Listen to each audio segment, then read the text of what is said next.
샬롬 로중 읽어주는 제입니다. 오늘은 7월 27일 목요일 로중입니다. 나 곧 내가 주이니 나 말고는 어떤 구원자도 없다. 이사야 43장 11절. 영생은 오직 한 분이신 참 하나님을 알고 또 아버지께서 보내신 예수 그리스도를 아는 것입니다. 요한복음 17장 3절. 예수님을 아는 하루 되세요. 샬롬 하울람. 우리가 요한이 쓴 글을 볼 때마다 계속 반복적으로 이야기하는 거지만 요한의 글을 처음 읽은 사람들은 전부 유대인들입니다. 그러니까 혈통적으로 유대인인데 유대 공동체로부터 쫓겨나서 예수님을 따르고 있는 사람들이라 그랬어요. 그러니까 이런 전제를 하지 않고서는 요한복음과 요한 1, 2, 3서와 요한계시록을 이해할 수가 없습니다.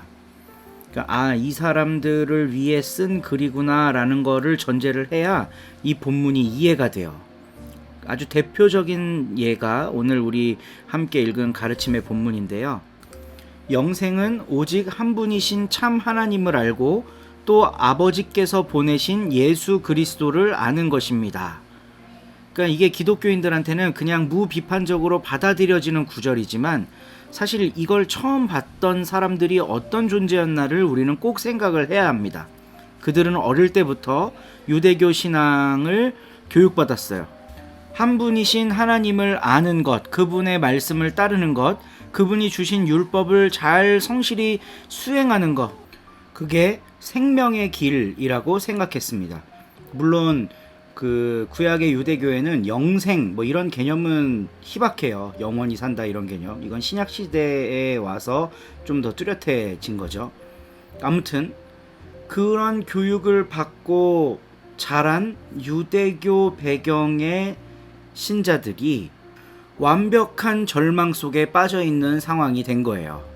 유대교에서 쫓겨나고 내 신앙생활을 할 수 있는 모든 터전들을 다 잃어버린 이때 이들이 붙잡은 것이 바로 예수 그리스도입니다.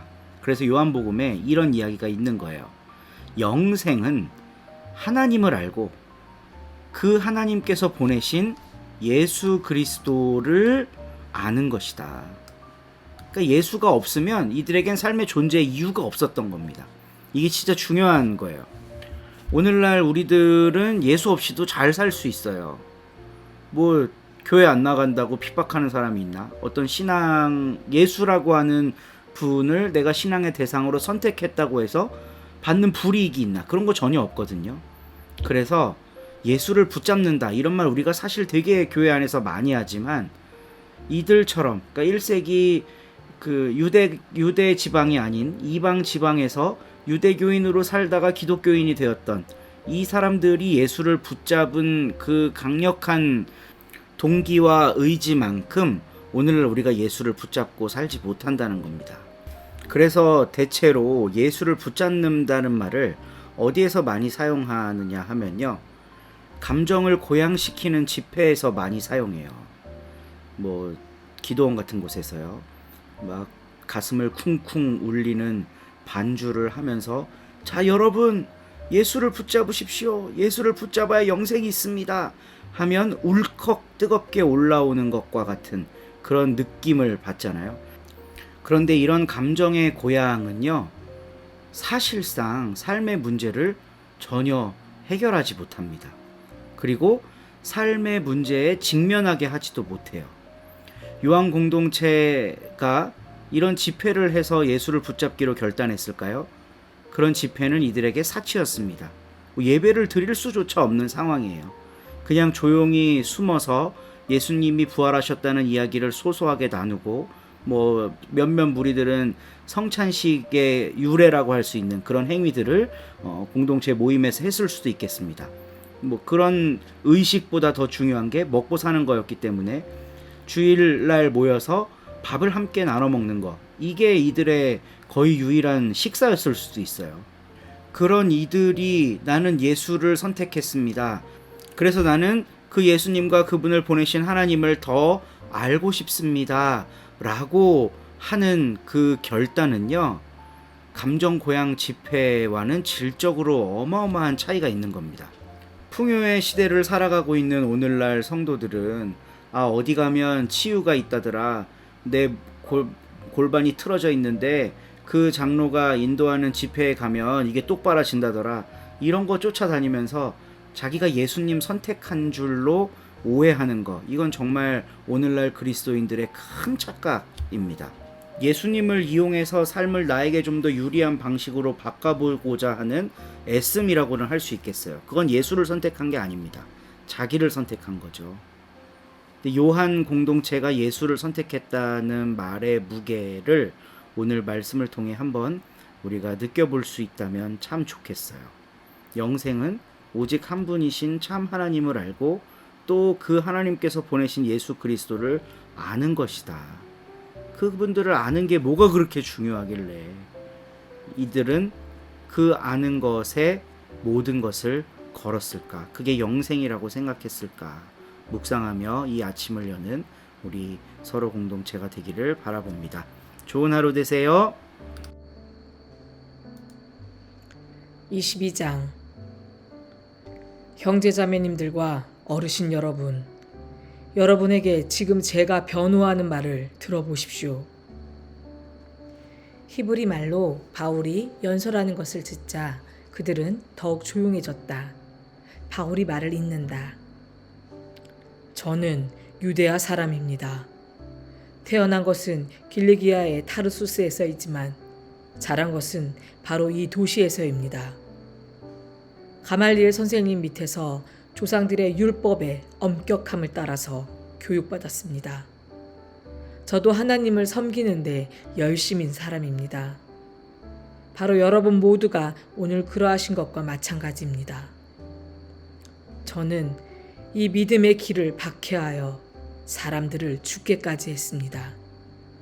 남자든 여자든 붙잡아 묶어서 감옥에 넘겨주었습니다. 대제사장님도 저를 증언해 주실 수 있고 원로의 전체도 그렇습니다. 저는 그분들에게 편지까지 받아서 다마스쿠스에 있는 형제 자매들한테로 가고 있었습니다. 거기 있는 사람들을 묶어서 예루살렘으로 끌고 와 처벌받게 하려는 것이었습니다. 제가 길을 가는 중에 다마스쿠스에 가까워지고 있던 정오쯤 일어난 일입니다. 이때 갑자기 하늘로부터 환한 빛이 번쩍하며 저를 둘러 비추었습니다. 저는 땅바닥에 쓰러졌습니다. 그리고 저에게 말하는 목소리를 들었습니다. 사울아, 사울아, 왜 나를 박해하느냐? 제가 대답했습니다. 당신은 누구십니까, 주님?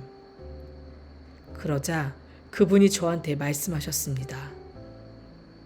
나는 바로 네가 박해하는 나사렛 예수다. 그런데 저와 함께 있는 사람들은 그 빛은 보았지만 저에게 말씀하시는 분의 목소리는 듣지 못했습니다. 제가 말했습니다. 제가 어떻게 해야 하겠습니까, 주님? 주님이 저한테 말씀하셨습니다.